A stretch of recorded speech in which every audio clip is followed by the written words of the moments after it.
As was said, this poem is called Grief. I always assume the worst. We all do sometimes when our mom's out just a little too late, or when your boyfriend texts back the wrong thing at just the wrong time.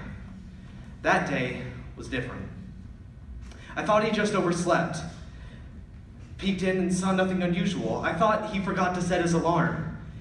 It never went off. I thought I still had time to get to first period. I didn't. That day was different. Sometimes I walk outside and feel like the world has shifted a little to the left. Like a great storm came through and moved all the trees like Legos.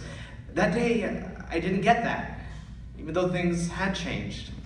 Because that day was different. I walked to school. The air was warmer than I expected. I went to school. I had a turkey sandwich for lunch. Things were fine. I got a math test back, 90%. I went to robotics club that afternoon. My friend's dad brought donuts. Everything seemed fine. It wasn't. I hopped out of my friend's car, said goodbye, hyped for our curry dinner. We never got curry except when my mom was out of town because she can't stand the smell. I walked up the gravel drive, the familiar bone crunch of rocks, comforting. I walked in, and that's when things felt different. The house was too quiet, and the slow cooker was on warm. Had I left the light on when I left? The TV was still on. Did I do that? He was still asleep. I walk in, trying to be quiet. The room looked wrong, too stilled and organized. He didn't wake. He was cold, the coldest thing I've ever felt. I shook and called out, but only ghosts could hear me. I grabbed the phone and did what no son should ever have to do. I was alone.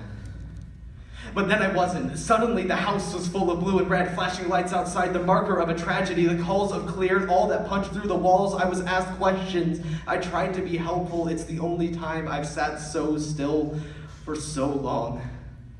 And I assumed the worst.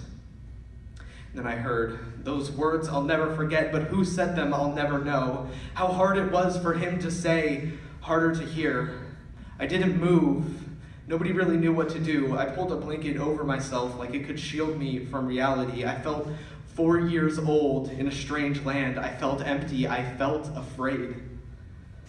The blue and red lights all left except for one officer. She had to stay, it's the law. She had to deal with a 16-year-old who just lost his dad. She had to deal with a mother who just lost her husband. She had to deal with a grandmother who couldn't be found, and I had to deal with myself.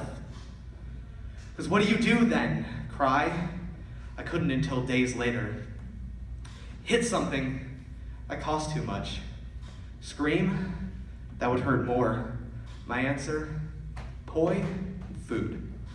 Poi is a prop-based form of dance originating in Australia. It's a meditative activity to calm the mind and pass the time. I thought giving my hands something to do would keep my brain occupied. I decided to create something beautiful for myself for a little while. I needed some control over what was happening. I was in shock. The food was because I was hungry. And what do you think then? Get mad at the world? The world didn't do anything. Curse God for his cruelty? As if that could solve the problem. Think about the good times? That would hurt more. My answer? Think about only what is right in front of you. The chipped paint from the gurney, the messy heap of bedclothes, the crock pot of overcooked curry, and the empty indent in his chair. And then my grandma arrived, and my world turned upside down. It was a day before my mom came home. It was 2 days before I could cry. It was a week before I went back to school, and it was 2 weeks before people stopped coming over. It was 2 months before it all felt real. It was 3 months before people stopped giving us food. It was 4 months before we gathered to mourn. It was 5 months before I got my grades back up, and it was 6 months before I stopped crying. And it was a year and a week before we scattered his ashes. It was a year and 2 weeks before we cleared out all the food. And it will be a lifetime before I forget his smile, how he used to make faces at me for no reason, how he'd make me breakfast, lunch, and dinner, how much he cared about me, about my mom, about everyone. It will be a lifetime before it stops hurting sometimes. It will be a lifetime before I stop wishing it never happened, but it always will have. is you can never plan for this. All you can do is grieve.